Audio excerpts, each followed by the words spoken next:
Buona giornata, ben ritornati con noi e con il nostro ospite. Ve lo presento subito, il professor Antonio Galgaro, docente del Dipartimento di Geoscienze di Geologia Applicata, corretto, e ci aiuterà a capire meglio i fenomeni che si stanno svolgendo anche in questo periodo, ovvero il terremoto, ma non solo, tanti manifestazioni quasi di rabbia del territorio, tra virgolette, che non sono compresi o forse non sono stati ben spiegati a tutti. Si tratta di fenomeni normali ma prevedibili, si chiedono i cittadini. Fino a che punto esiste la effettiva prevedibilità di questi spostamenti importanti di aree intere del nostro pianeta e fino a che punto questi possono aumentare di livello, di grado, quindi essere più pericolosi poi per le opere realizzate, costruite, quindi anche naturalmente per le persone. Dove si potrebbe spostare naturalmente questa fascia di movimento della nostra Terra, tenendo conto che poi tutto questo si è verificato in un'area dove dal 1570 fino al 74 sono stati 4 anni un po' di movimento terrestre, comunque nel Ferrarese non c'erano più stati terremoti. E poi anche questo strano fuoriuscita di sabbia che ha lasciato molti perplessi. Che cosa ci racconta? Vediamo un po' di spiegare bene in modo semplice naturalmente a chi ci ascolta questo fenomeno. Intanto i fenomeni correlati ai terremoti sono abbastanza differenziati. Il fatto che abbia colpito una zona che apparentemente non aveva dato segni recenti di attività è legato al fatto che effettivamente nel sottosuolo ferrarese esistono comunque ancora delle propaggini sepolte dai materiali alluvionali portati dai fiumi dell'Appennino. L'Appennino è una catena giovane, ancora in fase evolutiva, molto più giovane rispetto alle Alpi, e quindi durante questa sua crescita che avviene mediante piccoli movimenti che sono legati poi al rilascio di energia sotto forma di terremoti, è ancora in corso. Quindi questa parte sepolta degli Appennini effettivamente dimostra ancora attività. E il fatto che siano passati 500 anni nella storia geologica è un battito di ciglia, quindi per l'uomo, per la storia dell'uomo effettivamente è molto tempo, ma per la storia geologica effettivamente è molto poco. Allora, stanno venendo fuori. Cosa vuol dire questo?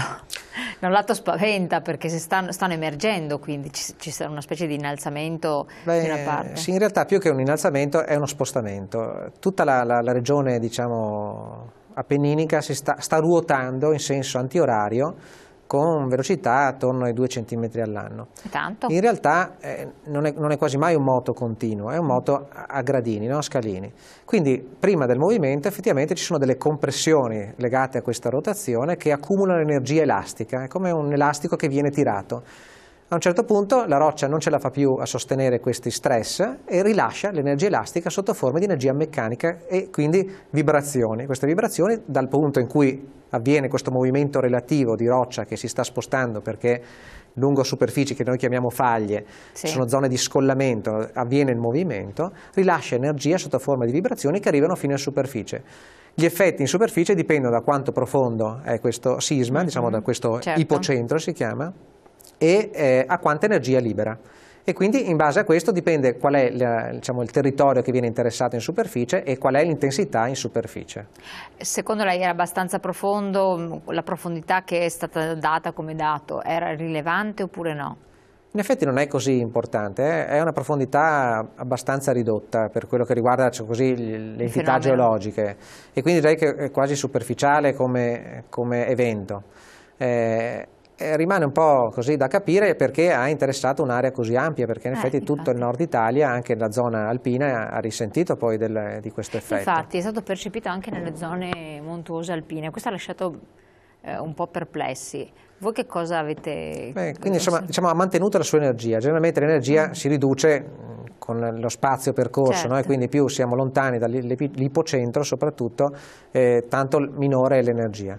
Però si è propagata anche con un'energia importante anche in zone distali. Questo probabilmente perché l'energia sprigionata era veramente abbastanza importante, era molto vicina a quella che era interessato poi l'Abruzzo qualche anno fa, e quindi effettivamente l'entità, noi la chiamiamo magnitudo, cioè l'intensità del fenomeno, effettivamente è stata importante, quindi anche per questo motivo si è risentita anche in zone molto lontane. Perché dicono che l'epicentro si sta spostando, Sant'Urbano, no? Si sta spostando un po' verso nord, è vero questo?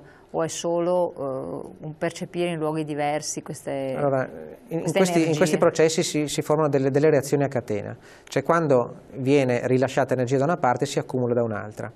E generalmente è un processo che lascia in qualche modo una traccia che si chiama sciame sismico, cioè una serie di assestamenti, una serie di terremoti di minore entità rispetto a quello iniziale, che sono sintomo in qualche modo di un aggiustamento della crosta terrestre.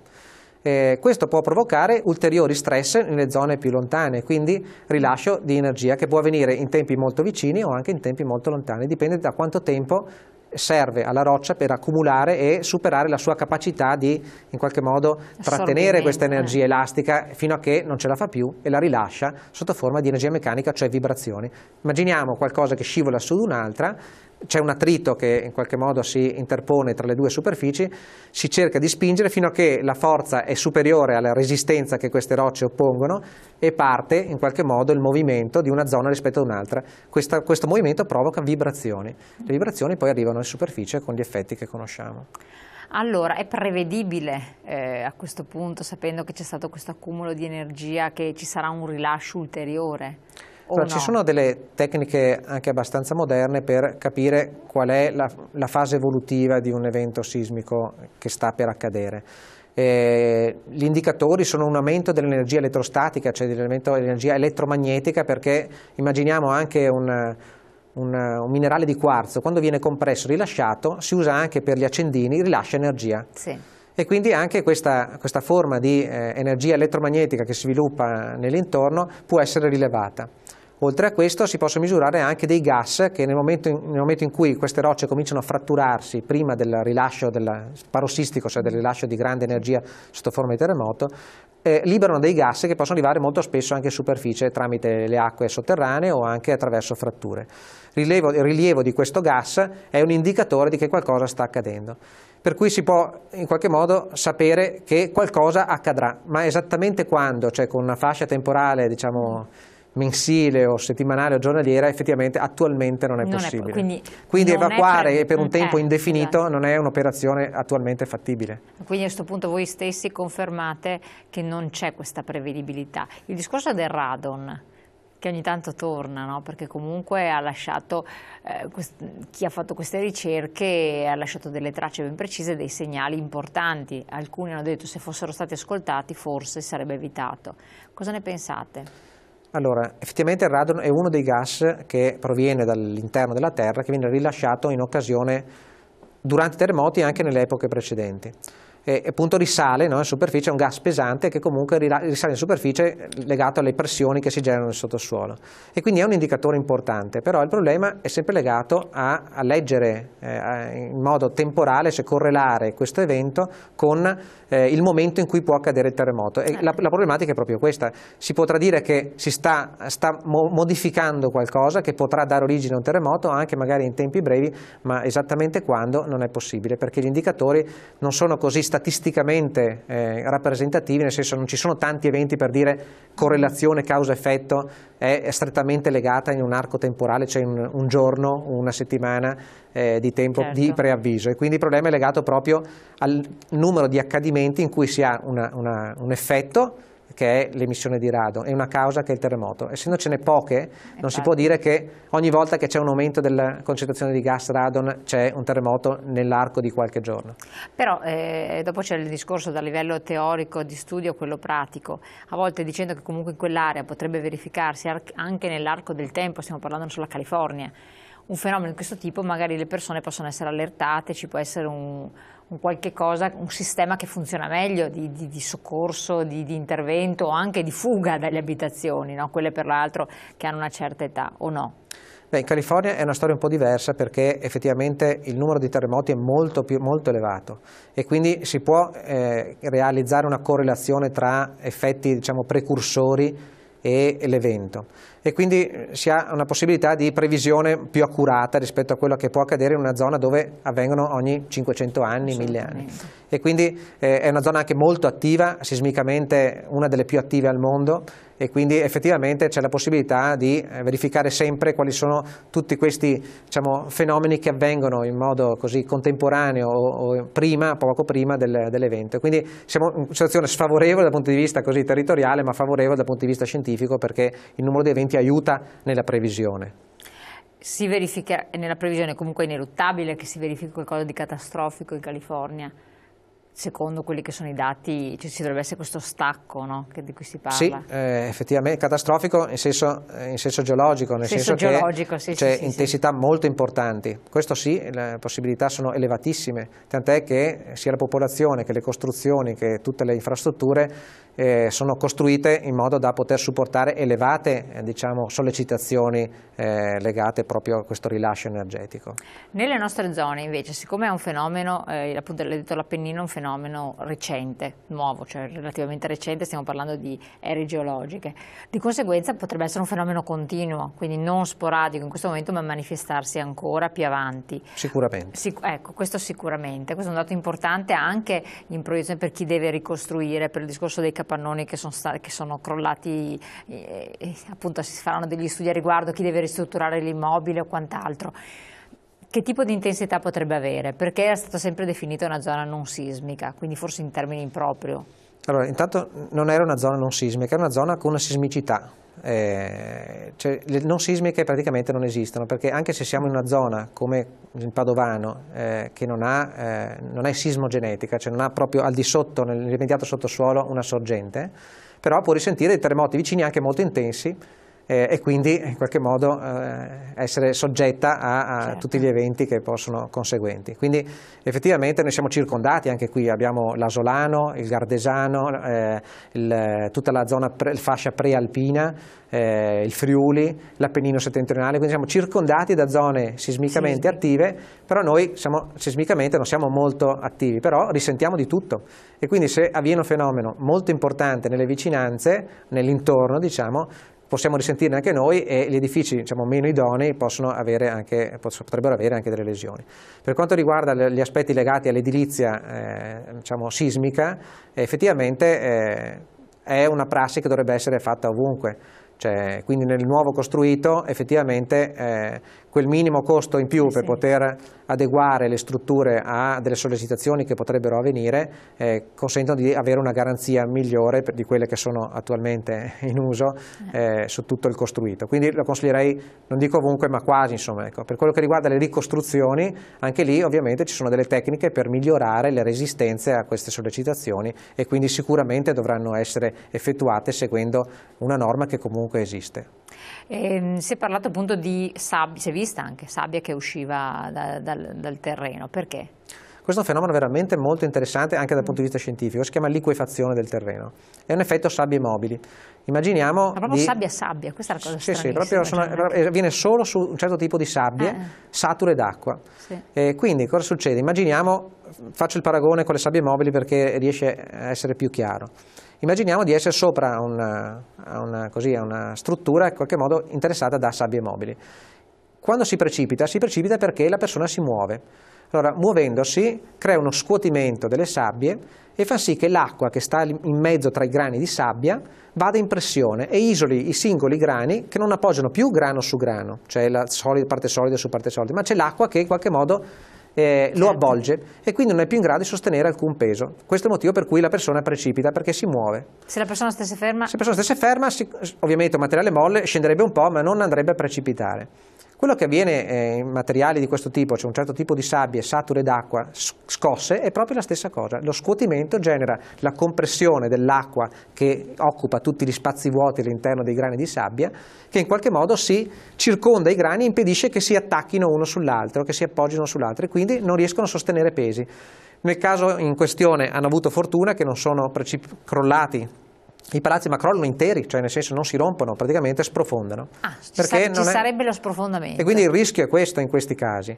In questo caso invece la sabbia è sottoposta a pressione anche al carico degli edifici, è risalita in superficie attraverso i tombini, le fratture, tutte le zone in cui poteva risalire, è andata a in qualche modo interessare qui per infatti vediamo molti proprio sabbia pura. Sì, è proprio una sabbia medio fine, sono proprio anche caratura di sabbia, come dal punto di vista della grandezza del grano, molto particolare. Ed è una sabbia che interessa generalmente la bassa pianura, dove l'acqua della falda arriva quasi vicino alla superficie, quindi sono sabbie già sature d'acqua che scosse danno proprio questa liquefazione, vanno in pressione e salgono in superficie lasciando spesso senza appoggio gli edifici. Ecco, quindi a prescindere. Quindi il rischio è questo, cioè il rischio è andare a verificare che non si creino delle alterazioni nelle zone di fondazione di questi edifici. Stavo pensando proprio questo. E cedimenti. Quindi i cedimenti potrebbero essere a livello di fondamento degli edifici, questo è un problema grosso. Ma è diagnosticabile, è riscontrabile dove c'è questa sabbia nel sottosuolo, già nelle fondamenti, quando si fanno il fondamento degli edifici, è già ipotizzabile per esempio dire la zona di Rovigo ha sabbia sotto anziché quella di Ravenna o di Padova o che sia di Verona. Generalmente nella costruzione di un edificio è obbligatorio fare un rilievo geologico. Il rilievo geologico comprende anche l'analisi della situazione, diciamo, dei materiali che stanno sotto la fondazione e della presenza o meno dell'acqua, quindi è un'informazione che si dovrebbe avere anche a livello urbano, quindi non solo di casetta insomma, o capannone. Ecco. E quindi è un'informazione che si dovrebbe conoscere. Il problema è correlare nelle zone magari più sismicamente attive la presenza di questo materiale con un'analisi di liquefazione, cioè si va a vedere quali sono le accelerazioni massime che può sopportare il sistema edificio fondazione, tali per cui non possa avvenire questo fenomeno di liquefazione. Se invece avviene, ovviamente o si creano delle opportune accorgimenti, che vuol dire creare dei pali di fondazione che scaricano il peso dell'edificio, non sulle sabbie ma sui materiali sottostanti, sulle sabbie sensibili diciamo, oppure non si costruisce lì. Infatti, qua però si è costruito in tempi non sospetti e quindi... Allora, torniamo a questo argomento e parliamo anche di altri tra pochi secondi dopo la pubblicità.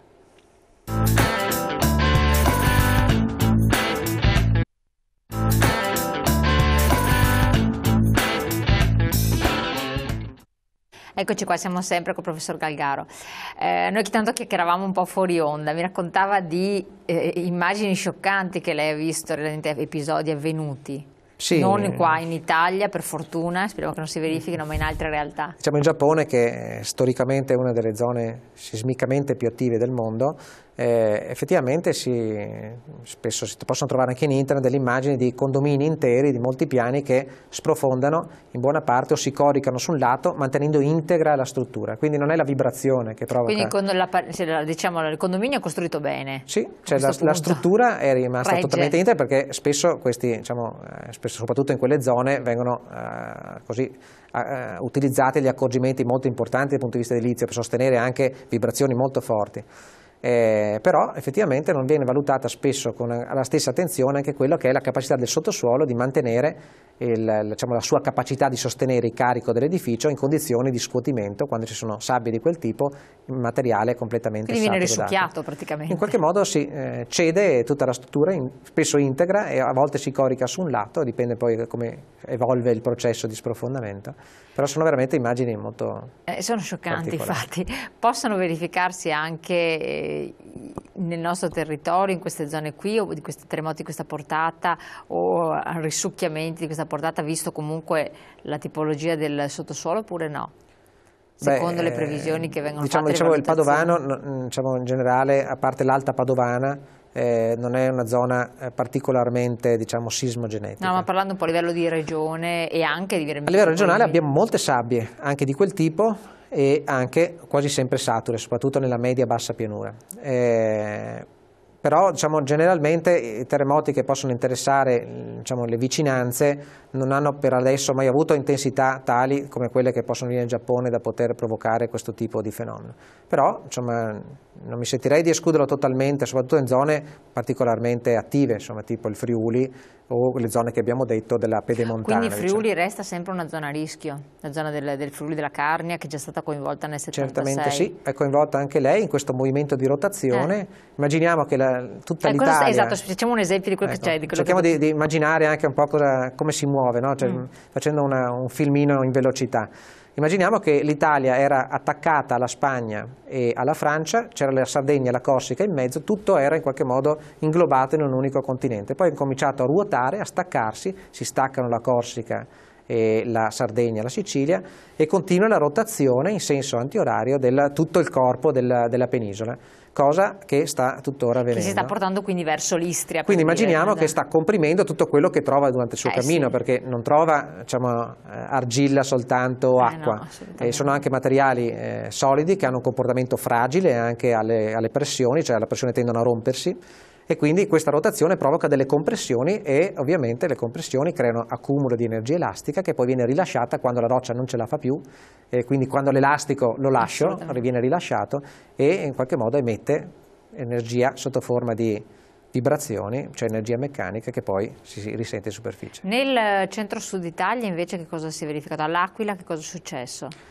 All'Aquila lì è soprattutto una faglia, questa zona di scollamento tra porzioni di roccia che si muovono una rispetto all'altra, che ha generato uno spostamento e passa la faglia praticamente proprio nelle prossimità dell'Aquila. Ah, quindi passa lì, quindi si e quindi questo movimento ha generato un terremoto, perché la rottura di tutte queste resistenze, questi attriti tra queste superfici che si muovono una rispetto all'altra, ha generato questo terremoto che effettivamente è stato molto importante perché era molto vicino al centro, diciamo, al centro urbano e a tutte le zone che sono state poi interessate. E come l'intensità, qui abbiamo avuto quinto grado, quinto questo sesto, era quasi sesto, 5.9, sì. Esatto, 5.9, mentre all'Aquila era 6.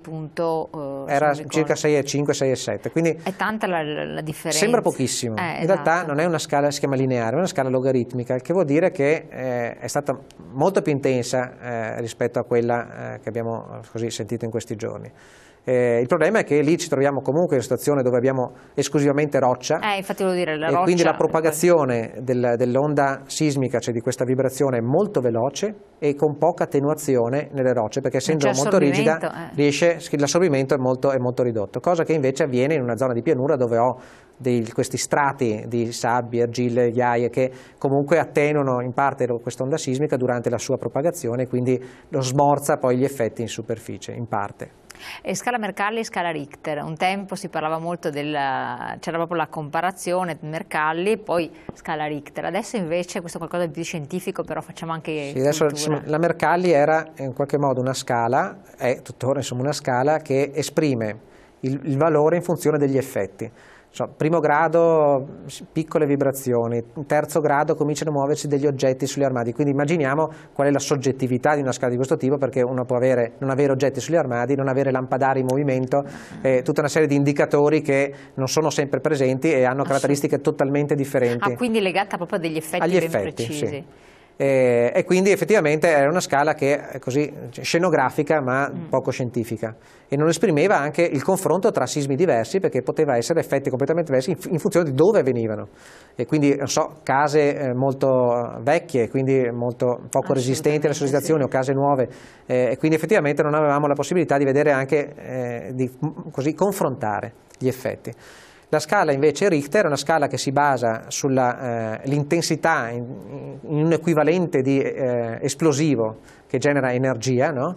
Che effettivamente è una scala assoluta, nel senso che l'energia sprigionata è questa, che viene espressa sotto forma di scala, quindi è una forma di espressione di energia che viene liberata alla sorgente. Certo, quindi dopo le conseguenze sono a seconda. Le conseguenze sono in funzione del tipo di edificio, profondità della sorgente, distanza dalla sorgente, quindi tutta una serie di effetti, di fenomeni che in qualche modo interagiscono sull'effetto di superficie. Movimenti ondulatori e sussultori, questo era sussultorio, quest'ultimo se non sbaglio. Anche qui che differenza c'è a seconda che tipo di movimento della crosta terrestre può verificarsi, un movimento anziché l'altro, e quale è più pericoloso poi per il costruito, per i manufatti? Generalmente le onde che si propagano sono di tipo misto, diciamo, sono in parte sussultorie, in parte ondulatorie, in parte addirittura rotazionali, sono delle onde che si combinano e formano delle onde tipo quelle del mare, diciamo. E quindi è un treno, si chiama, di onde molto variabile.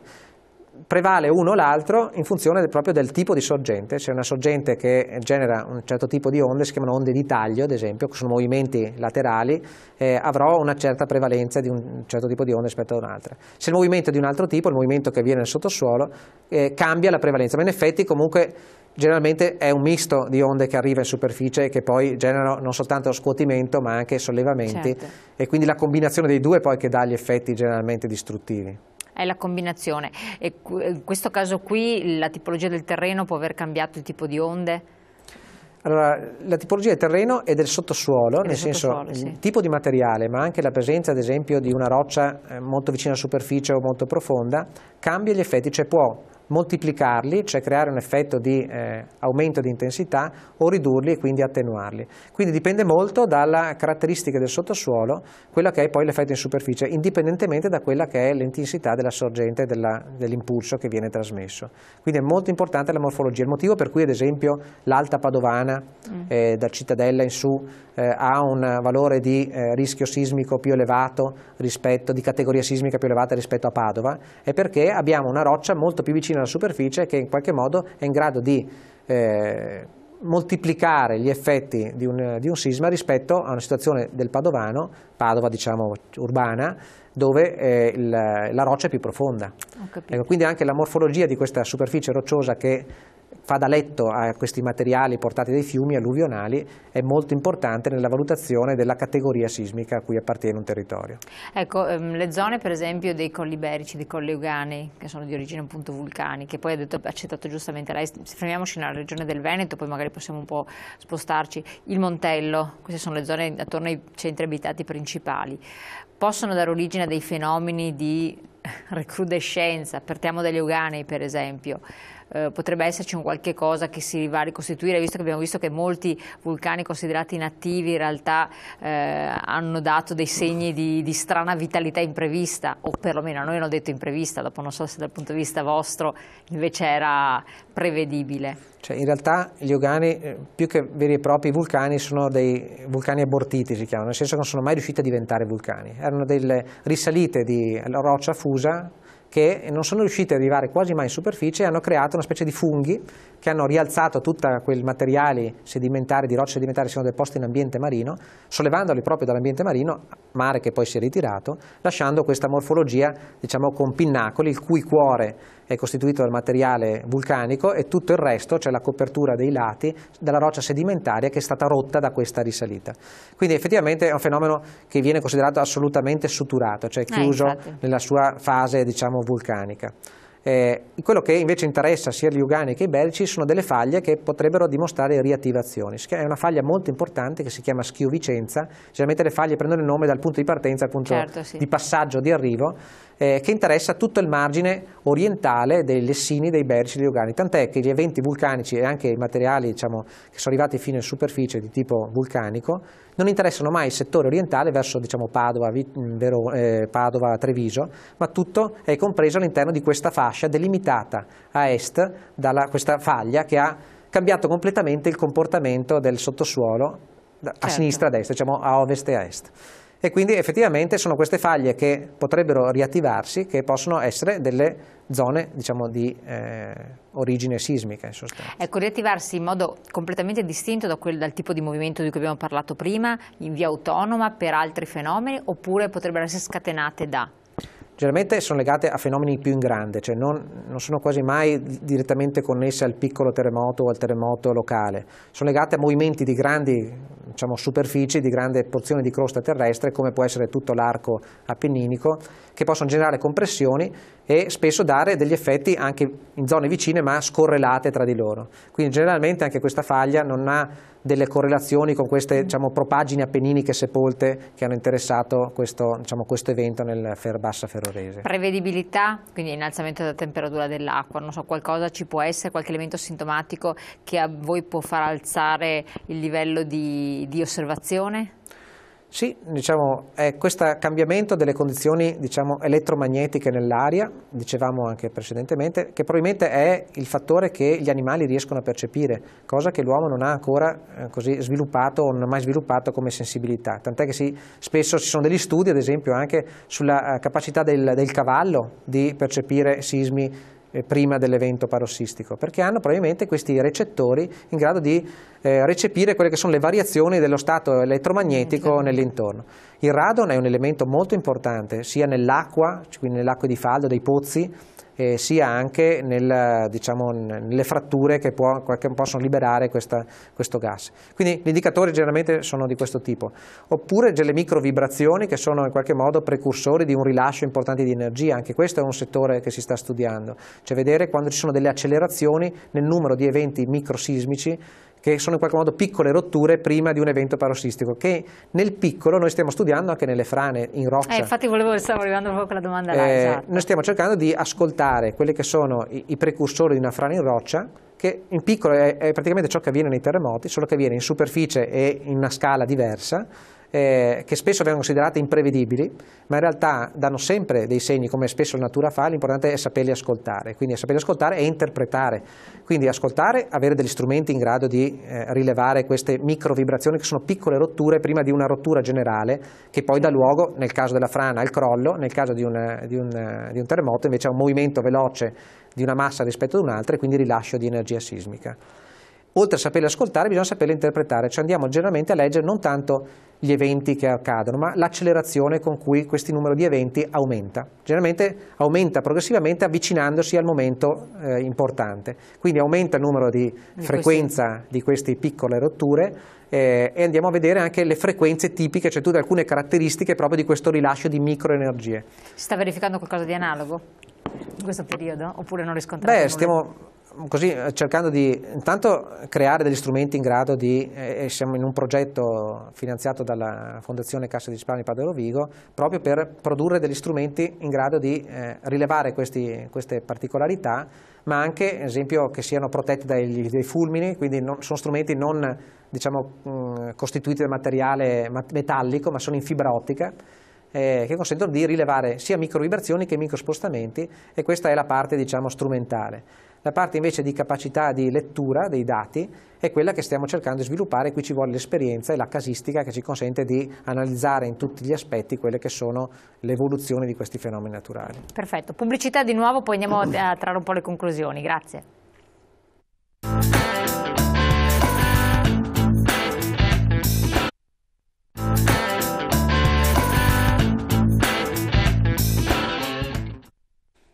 Allora, rieccoci nuovamente con il dottor Galgaro. Abbiamo visto un po' il fenomeno, la prevedibilità, la situazione attuale, come si sta evolvendo. Come mai nello stesso periodo, nello stesso arco di brevissimo tempo in cui si è verificato questo terremoto, è stata una casualità oppure se ne sono verificati scosse anche importanti, per esempio in Giappone e in altre parti del mondo? C'è un movimento particolare in questo arco di tempo, brevissimo per la geologia naturalmente, ma per l'uomo anche importante o no? Qualcosa succede nella nostra crosta terrestre? Si sta verificando qualche fenomeno che voi avete riscontrato che è ineluttabile oppure tutto rientra nella norma? Diciamo che la Terra è in continuo movimento. Fenomeni che avvengono in Giappone sono assolutamente scorrelati da ciò che avviene in Italia. Non è possibile quindi creare nel movimento delle grandi masse, effettivamente siamo molto lontani, non abbiamo delle correlazioni causa-effetto. La causa-effetto in termini di correlazione è proprio legata a questo grande movimento generale che la Terra sta subendo, quindi movimenti in cui la roccia si scontra in una zona rispetto ad un'altra, altri in cui invece scende sotto ad un'altra, oppure si accresce nelle zone, le chiamiamo dorsali medio oceaniche, sono delle grandi zone di accrescimento crostale dove la roccia si forma e si amplia, no? Crea nuova crosta terrestre, altre dove invece sparisce una dentro l'altra, cioè si scontrano e in qualche modo la chiamiamo in subduzione, cioè vanno in approfondimento.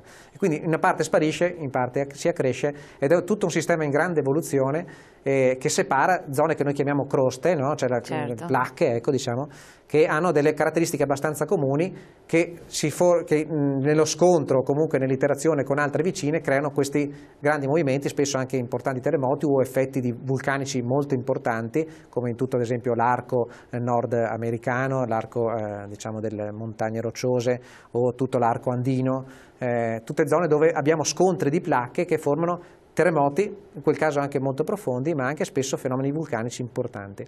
E quindi è tutto un sistema in grande evoluzione che ha accelerazioni, rallentamenti e quindi dà segni di sé ovunque, cioè non soltanto nelle zone giapponesi, ma lo vediamo anche qua nel nostro Appennino, ma lo vediamo un po' dappertutto. Forse le zone più stabili è l'Africa, dove è una placca ormai quasi stabile, e quindi là i fenomeni sono sicuramente meno frequenti.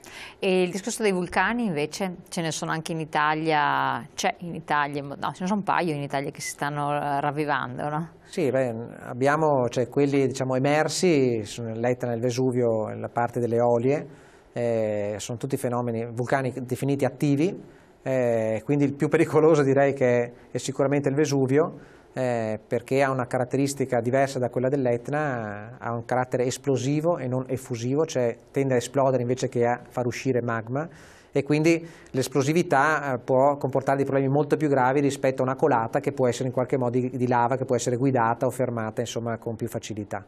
E queste sono le zone diciamo emerse. Ci sono anche dei vulcani attivi in profondità che sono anche indice di un oceano che si sta espandendo nel basso Tirreno. Il vulcano si chiama Marsili, un vulcano alto migliaia di metri, che è in qualche modo sommerso nel Tirreno meridionale, che è testimone in qualche modo di una zona di accrescimento, cioè un oceano che si sta formando, cioè una zona di accrescimento, ed è proprio questo accrescimento che sposta la terra, la roccia, la parte crostale lateralmente, e spinge anche tutta la parte appenninica a ruotare, cioè questa proprio formazione è qualcosa che tende a spingere e che costringe tutto il resto, quello che si trova ad est, di ruotare, a spingere verso diciamo, dove quindi può muoversi. Non è un vulcanetto, sembrava che fosse meno, quello che io mi ero informata sembrava un vulcanetto così che sta venendo fuori, un qualcosa di bello potente. No, è molto importante, e tra l'altro ci sono dei progetti internazionali anche di utilizzo del calore prodotto da questa zona vulcanica per produrre energia elettrica offshore, cioè in qualche modo un sistema geotermico a vapore che può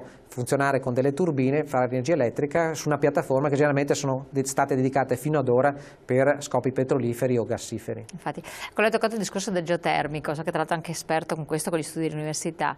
Gli impianti geotermici che comunque devono essere installati con le sondine in profondità, nel sottosuolo eccetera, possono essere compromessi da questa attività sismica che comunque esiste, bisogna tenerne conto, quando non c'è ci si dimentica completamente, oppure no? Ci possono essere delle variazioni nella temperatura del sottosuolo, stiamo parlando sempre di superficie qua naturalmente, però comunque, oppure no? Beh, generalmente no, cioè sono sistemi elastici, quindi hanno capacità di supportare anche vibrazioni importanti, quindi diciamo rotture no. Per quello che riguarda le variazioni di assetto termico del sottosuolo, lì dipende da quello che succede nel sottosuolo, cioè si aprono delle fratture, possono innescare dei processi di risalita di gas caldi o acque calde, e quindi contaminare termicamente anche acque più superficiali.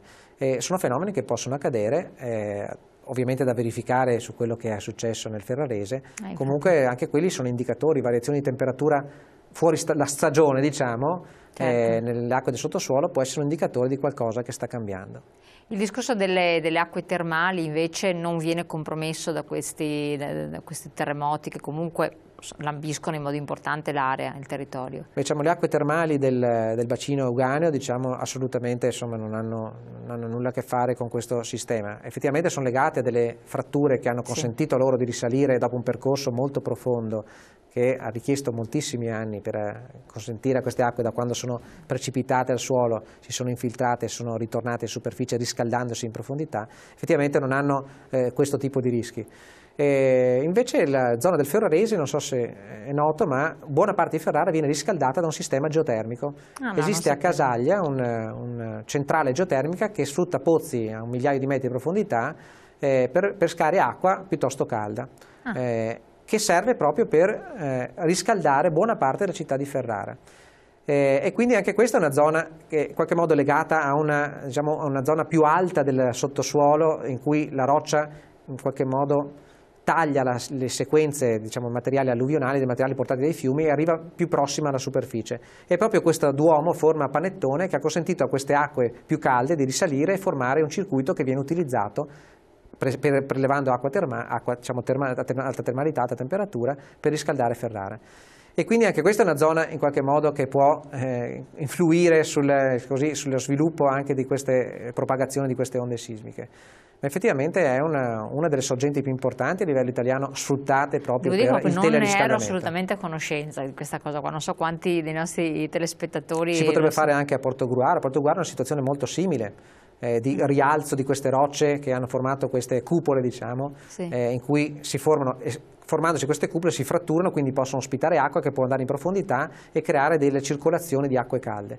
Tant'è che anche a Portogruaro buona parte delle case viene, diciamo in modo così, attività domestica, riscaldata da queste acque termali. Però non in modo sistemico, quindi non sono stati fatti... No, l'idea era quella, anche dal punto di vista così, della gestione regionale del territorio, di creare dei distretti di distribuzione in modo da razionalizzare sì, anche l'utilizzo. Quindi è uno penso dei target importanti della Regione Veneto nel nuovo piano energetico regionale.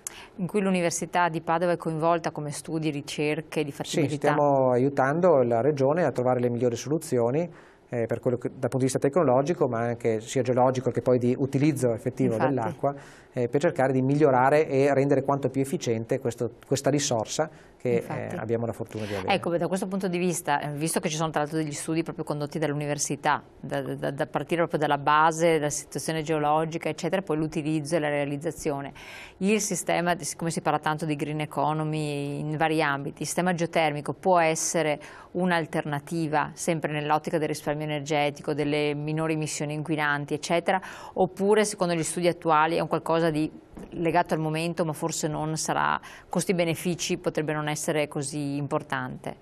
Beh, lo stesso Ministero dello Sviluppo Economico sta promuovendo queste tecnologie, cioè l'utilizzo del sottosuolo come sorgente per la climatizzazione degli edifici. Sorgente che vuol dire prelevo di calore, ma anche accumulo di calore nel sottosuolo, quindi utilizzarlo quando serve.